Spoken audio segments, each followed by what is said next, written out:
YouTube, good morning, guys. Today is, what is today? Saturday. It's March 25th. So just got through talking to a few potential clients. One guy just told me, he said, Courtney, I'm not going to send you pictures. Just go ahead and send me the invoice for the $75 consultation. Yeah, there he is right there, Mike, for the consultation, because I watched enough of your videos, and we're going to get you to do it. So I like when customers make it a whole lot easier. So anyway, guys, somebody asked me a very interesting question yesterday, and I wanted to make this out of a business tip of the day. Courtney, is it okay to negotiate my prices? And guys, the true answer is yes. Okay, there's nothing wrong with negotiation, but I'm going to tell you like this. Usually when you have to negotiate, it's because, you know, your potential client does not agree with the price for whatever reason. Because remember, guys, it's all based off feelings, emotions. So when you tell somebody a price, okay, that's fine, okay? Or what? You know, that's just a feeling that they're getting from that price. So when it comes to negotiation, I will say this. When I first started my business, like I say 16, 17 years ago, I did a lot of negotiation because first, the type of clients I was dealing with, okay? They was very price conscious. They always wanted a discount, always, you know, I used to deal with this a lot, and it got to the point where it was very annoying, okay? I used to have clients, man, that used to just think they could just pay me what they wanted, you know?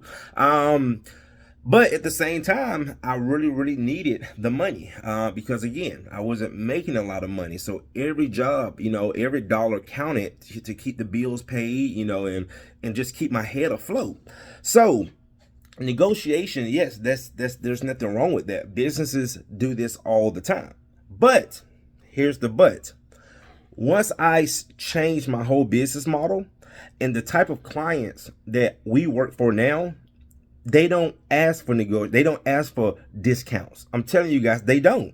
Because, you know, when you use a company or when you buy a product based off of reputation or just based off, like this guy just told me, he said, Courtney, I'm not going to see you in the pictures. I'm just going to go ahead and see you my information, send me the invoice for the consultation fee, because you're going to do it. You see what I'm saying? He already knows what he wants, and it has nothing to do with the price. So a lot of, you know, you have to realize, again, it's two sides to everything. So once I revamped my business, and again, guys, it didn't happen overnight. You know, some guys think, oh, I just I just went from $25 a room to $75 a room. It doesn't happen that way. It's steps to it. You know, it's a process, you know, to get your business to a certain level. But once you do that, and if you do decide to do that, your business just runs a whole lot smoother. Because again, remember what I always say, the people that you work for will determine what you can and can't do in your business and also in your personal life. All right. So like, for example, so now the type of clients that we serve, we don't have to negotiate. Because they don't ask for it. Okay. Not only did they don't ask for it, guys, we take all payments, you know, but I'm gonna say 80% of our payments are usually through credit debit cards.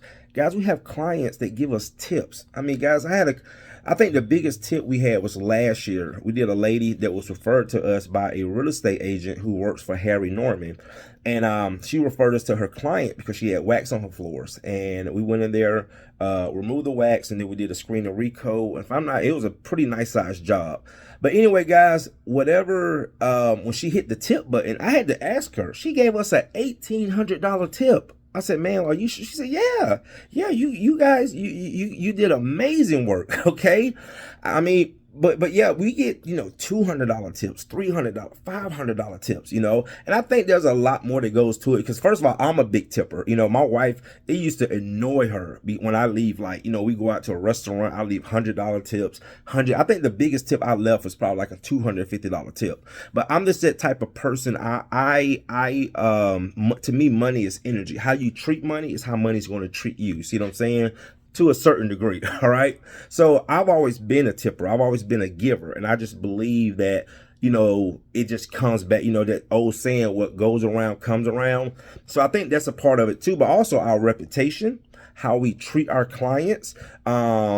you know, it's just so much more to it, you know, when it comes to the price. But the reason why negotiation is only done when you're dealing with somebody who just doesn't feel comfortable paying that price for whatever reason. All right. So my thing is, to answer the guy's question, there's nothing wrong with negotiation. But I will say this: don't negotiate if you don't have to. Okay, because remember, you're in business. You're in business to make profit. All right. There's a difference. I had a guy tell me a long time ago, Courtney, his name was Mr. Ken. He said, I want to tell you something. There's a difference between staying busy and making money. All right. A lot of people in business just stay busy. I was that guy for 5 years. I was just staying busy. I was just working. You know, it's crazy that I worked way more back then, making way less than now. I work less and I make way more. But now I finally understand what it takes for a business to be profitable. And a lot of that comes to who you service, who's hiring you, and who's paying you for your services or your products. And that will determine if you're going to have to always play the negotiation game. All right, guys. Courtney's business tip of the day. I'm about to head out, do a job. Actually, tomorrow, man, like I said, tomorrow's Sunday. I don't remember the last time we worked on a Sunday, but it's definitely starting to pick up. So tomorrow, not only does 𝐓𝐫𝐮𝐬 have a job, then I also have a screen and recode to do in Atlanta tomorrow. And then next week, we are just slammed next week. So it's definitely back to the busy season. All right, guys, have a great day. See you in the next one.